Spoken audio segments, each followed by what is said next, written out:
The morning of July 25, 1944, found Adolf Hitler at the Wolfsschanze, his headquarters in East Prussia, confronting reports from Normandy that described catastrophe unfolding along the American sector of the invasion front.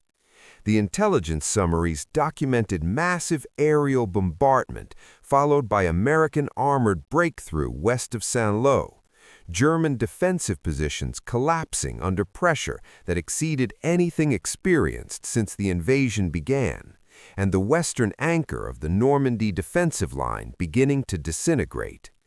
The Führer, who had insisted that every meter of French soil be defended, who had forbidden tactical withdrawals that might have preserved German forces, who had believed that rigid defense would contain the Allied beachhead until wonder weapons or political divisions among the Allies created opportunity for counteroffensive, was learning that American forces had achieved the breakthrough that German strategy was designed to prevent. The strategic situation that Hitler confronted in late July reflected accumulation of decisions that had positioned German forces in Normandy for disaster.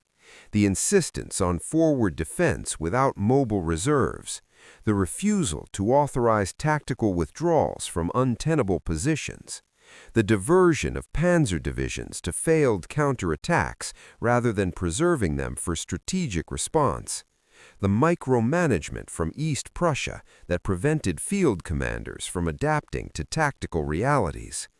All these choices had created conditions where American breakthrough could not be contained with forces available.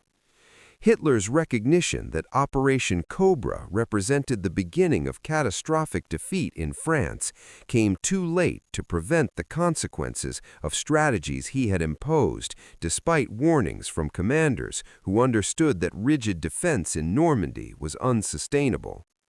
The preliminary reports that reached the Wolfsschanze on July 25 described American attacks preceded by carpet bombing of German positions west of Saint-Lô.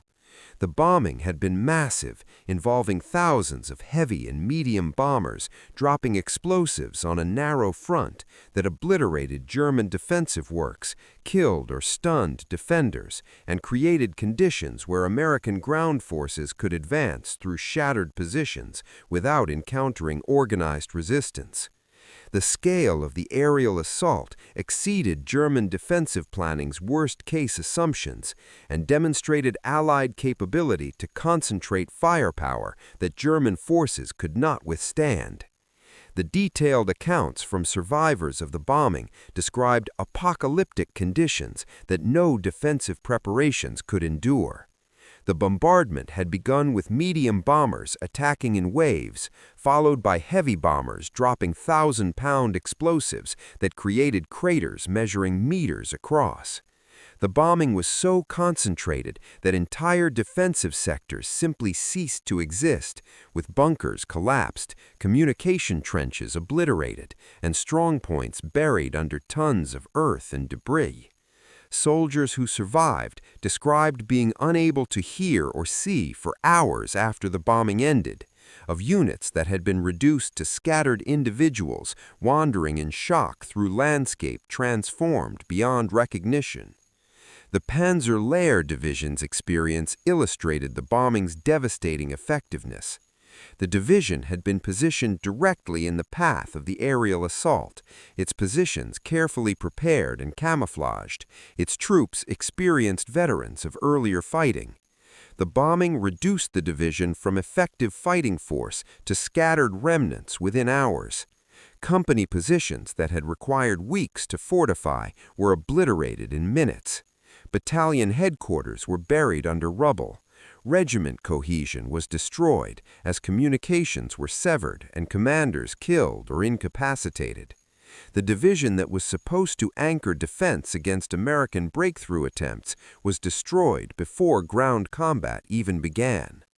Field Marshal Günther von Kluge, commanding German forces in the West, transmitted initial assessments that emphasized the severity of American attacks and the difficulty in containing them with forces available.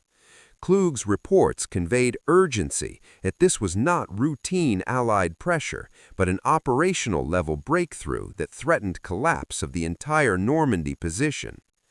Hitler's initial reaction to reports of American attacks combined denial that breakthrough was occurring with insistence that forces in Normandy counterattack to restore the position. The Führer ordered that all available armor be committed to immediate counterattack against American spearheads, that no ground be yielded without his personal authorization, and that commanders demonstrate the will to resist that would inspire their troops to hold positions despite American pressure. The orders reflected Hitler's conviction that determination could overcome material disadvantages, and that acknowledging breakthrough was impossible would make containing it equally impossible.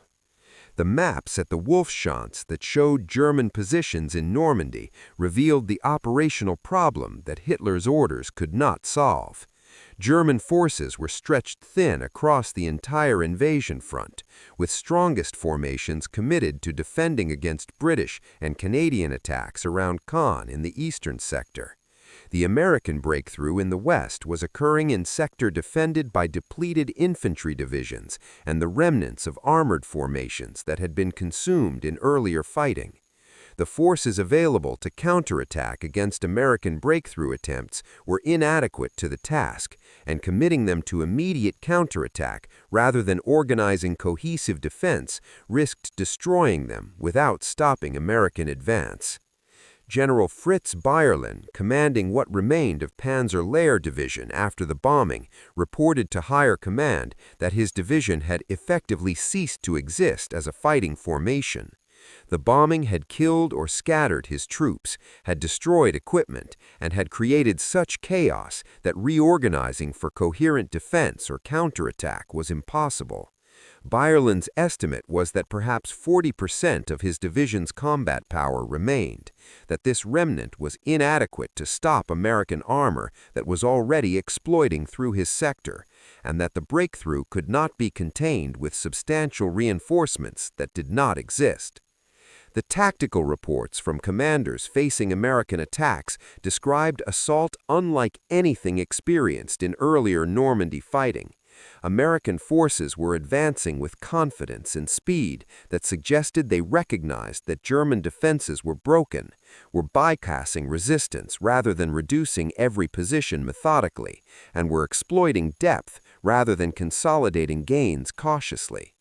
The American operational tempo exceeded German planning assumptions and prevented the kind of organized defense in depth that might have slowed the advance enough for counterattack forces to be positioned effectively. Hitler's refusal to acknowledge that breakthrough was occurring manifested in orders that American penetrations be sealed through immediate counterattack regardless of tactical circumstances.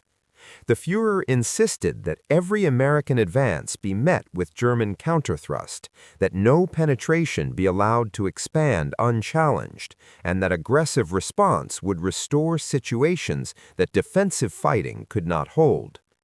The orders ignored that counterattacks required forces that did not exist, that launching poorly prepared counterattacks would consume the limited mobile reserves without stopping American advance, and that an operational-level breakthrough could not be reversed through tactical-level responses.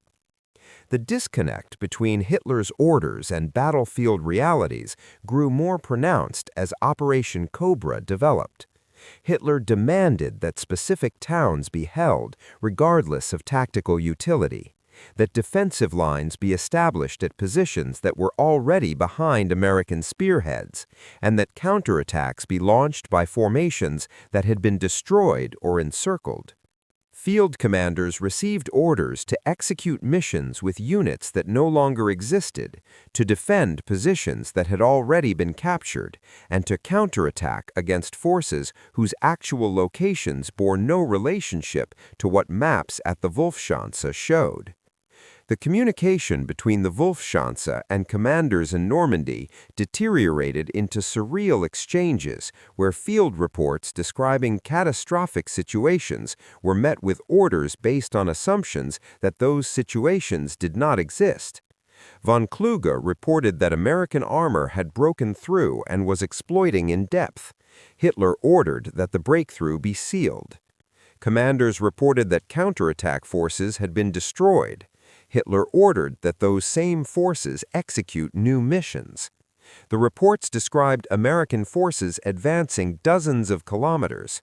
Hitler's orders assumed they had advanced meters. The staff officers at the Wolfsschanze, who attempted to reconcile field reports with Hitler's understanding of the situation, found themselves in an impossible position. Presenting accurate assessments resulted in accusations of defeatism and sometimes in relief from duty. Tempering reports to avoid Hitler's anger meant that the Führer received information that was incomplete or misleading. The dynamic created situation where those closest to Hitler knew less about actual battlefield conditions than commanders at the front, where strategic decisions were made based on perceptions increasingly divorced from reality. The second day of Operation Cobra, July 26th, brought reports that made clear to everyone, except apparently Hitler, that American forces had achieved decisive breakthrough. American armor was advancing tens of kilometers beyond the initial penetration, was encountering only scattered resistance, and was creating expanding salient that threatened to unhinge entire German position in western Normandy. The depth of American penetration exceeded what could be explained as local tactical success and indicated operational collapse of German defenses across the breakthrough sector. Field Marshal von Kluge's increasingly desperate messages to the Wolfsschanze emphasized that the situation was deteriorating beyond German capacity to restore through means available. Kluge reported that American forces were advancing faster than German forces could retreat, that attempts to establish successive defensive lines were being overtaken by American exploitation, and that the mobile reserves needed to contain breakthrough had been consumed in failed counterattacks ordered by Hitler. The Marshal requested authorization to conduct fighting withdrawal to positions that could actually be defended with forces available, a request that Hitler rejected as evidence of defeatism. The intelligence about American forces conducting Operation Cobra revealed capabilities that German assessments had underestimated. The American armored divisions were demonstrating operational mobility that matched or exceeded German Panzer divisions, were being supported by tactical air power that achieved levels of effectiveness the Luftwaffe could no longer match, and were being sustained by logistics that maintained operational tempo despite advancing far beyond initial start lines. The American military effectiveness that earlier German commanders had dismissed as inferior to Wehrmacht standards was proving adequate to achieve decisive results when properly concentrated and employed. General der Panzertrooper Hans Eberbach, commanding armored forces in Normandy, reported that the German Panzer divisions available to commitment against American breakthrough had been so depleted by earlier fighting that they possessed only fractions of authorized strength. The divisions that should have contained breakthrough numbered their tanks in dozens rather than hundreds, lacked the infantry support needed for effective combined arms operations, and were short of fuel and ammunition that supply difficulties prevented from reaching forward units. Eberbach's assessment was that even if Hitler authorized the kind of mobile defense that the tactical situation required, the forces available were inadequate to execute it successfully. The third day of Operation Cobra brought American capture of Coutances, a road junction whose loss opened routes for American exploitation toward Brittany and toward the rear of German forces defending the Cotentin Peninsula. The fall of Coutances represented not just tactical defeat, but operational disaster, as American forces could now advance in multiple directions simultaneously, while German forces lacked strength to defend all threatened axes. The situation was developing into rout as German units found themselves outflanked and facing encirclement. Hitler's conference at the Wolfsschanze on July 27 focused on the Normandy situation and revealed the Führer's continuing inability to accept that American breakthrough could not be reversed through willpower and aggressive orders. Hitler demanded that German forces counterattack to recapture lost ground, that commanders demonstrate offensive spirit rather than requesting permission to withdraw, and that the breakthrough be treated as a temporary setback rather than as an operational catastrophe. The demands bore no relationship to capabilities of forces in Normandy or to the tactical situation those forces faced. The staff officers who briefed Hitler on the Normandy situation attempted to convey that the American breakthrough was expanding beyond German capacity to contain, that the forces available were inadequate to execute the counterattacks Hitler ordered, and that continuing to commit depleted formations to futile attacks was destroying German combat power without slowing American advance. The briefings were met with accusations of defeatism, with assertions that proper leadership would achieve what staff officers claimed was impossible, and with insistence that the situation was not as dire as reports suggested. General Alfred Jodl, Chief of Operations Staff, attempted to explain to Hitler that the American breakthrough at St. Lo was creating conditions similar to German breakthroughs in earlier campaigns, that operational-level penetration could not be reversed through tactical counterattacks, and that the strategic situation required authorizing withdrawal to positions that could be defended. Jodl's explanations were dismissed as evidence that even his senior staff had lost faith in German ability to prevail through superior will and determination. The fourth day of Operation Cobra saw American forces advancing more than 30 kilometers beyond their start lines, reaching Avranches and threatening to break into open country beyond the Normandy bocage that had channeled fighting since the invasion. The advance to Avranches opened the possibility that American forces would execute operational-level exploitation that could liberate Brittany, threaten the rear of German forces across Normandy, and create conditions for encirclement of Army Group B. The strategic implications were catastrophic, yet Hitler continued to insist that counterattack would restore the situation. The orders that Hitler issued on July 28 directed that all available Panzer divisions concentrate for major counterattack towards Avranches to cut off American spearheads and restore the defensive line west of St. Lo. The orders assumed that Panzer divisions could be concentrated quickly despite American air superiority that made daylight movement suicidal, that the divisions possessed combat power for major offensive despite weeks of attrition fighting, and that counterattack could succeed where defense had failed. Every assumption was wrong, but Hitler would not accept that the counterattack he ordered was impossible with forces available. Field Marshal von Kluge's response to Hitler's counterattack orders emphasized that concentrating Panzer divisions for the offensive Hitler demanded would require stripping other sectors of armor that was preventing British and Canadian breakthrough in the east, that the concentration could not be completed quickly enough to prevent American forces from expanding the breakthrough, and that launching the counterattack would risk destroying German armored reserves without achieving objectives. Kluge's assessment was supported by every tactical commander, but Hitler insisted that the counterattack proceed regardless of objections. The fall of Avranches on July 30th opened Brittany to American exploitation and created threat of operational-level encirclement that even Hitler could not completely ignore. The American capture of the town meant that breakthrough had succeeded completely, that the German defensive line in Normandy was shattered beyond repair through available means, and that the strategic situation had shifted from containing the Allied beachhead to preventing complete collapse of German position in France. The recognition forced Hitler to acknowledge that Operation Cobra had achieved results that German strategy was designed to prevent, but the acknowledgement came too late to salvage the situation.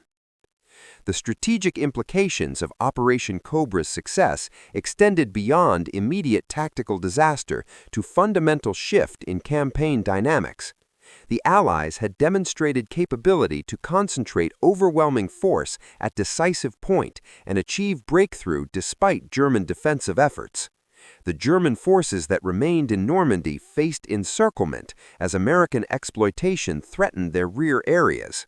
The hope that static defense could contain Allied forces until political or military developments created opportunity for German counteroffensive had been destroyed by American operational competence that exceeded German estimates. The attempted counterattack at Mortain in early August, launched in accordance with Hitler's orders despite commanders' objections, demonstrated the consequences of Hitler's refusal to accept that Operation Cobra had created operational conditions that could not be reversed. The counterattack was detected and stopped by Allied forces, consumed German armored reserves without achieving objectives, and positioned German forces for the Falaise encirclement that followed. The Mortain counterattack represented Hitler's final refusal to accept that American breakthrough had succeeded and that the German strategy for defending Normandy had failed. The moment when Hitler learned that Operation Cobra had succeeded cannot be identified precisely because the learning occurred over several days as evidence accumulated that could not be dismissed. The initial reports on July 25 indicated serious American attacks, but Hitler dismissed them as routine offensive pressure. The reports on July 26 to 27 documented expanding breakthrough, but Hitler insisted counterattack would restore the situation. The fall of Avranches on July 30 made undeniable that breakthrough had succeeded, but Hitler still believed major counterattack could reverse operational disaster. Only the failure of the Mortain counterattack forced final acknowledgment that American forces had achieved decisive operational success. The responsibility for the catastrophe that Operation Cobra created rested with strategic and operational decisions that Hitler had imposed on commanders in Normandy. The insistence on forward defense, the refusal to authorize tactical withdrawals, the commitment of armor to failed counterattacks, the micromanagement from East Prussia, and the orders that bore no relation to tactical realities all reflected Hitler's conviction that willpower could overcome material disadvantages and that acknowledging difficulties was defeatism that made those difficulties insurmountable. The comparison between what Hitler believed about German defensive capabilities in Normandy and what Operation Cobra revealed about actual capabilities showed dangerous gap between Führer's perceptions and battlefield realities. Hitler believed that German forces could defend every position indefinitely through determination and aggressive responses to Allied attacks. Operation Cobra demonstrated that American forces could concentrate overwhelming firepower and mobility that German defensive dispositions could not withstand, that Allied material advantages translated into operational capabilities that determination alone could not counter. The final assessment was that Hitler learned Operation Cobra had succeeded only when the evidence could no longer be denied or explained as temporary setback, that his refusal to accept earlier warnings had prevented responses that might have limited the disaster, and that his insistence on counterattacks that were impossible with available forces had compounded the catastrophe. The American breakthrough west of St. Lo achieved exactly the operational result that German strategy was designed to prevent, demonstrated that Allied forces had matured into formidable military machine, and marked beginning of German collapse in France that would culminate in the liberation of Paris and retreat to German borders. Hitler's learning came too late to affect outcomes and was incomplete even when forced by circumstances, as demonstrated by his continued insistence on counterattacks rather than accepting that Germany had lost the battle for Normandy.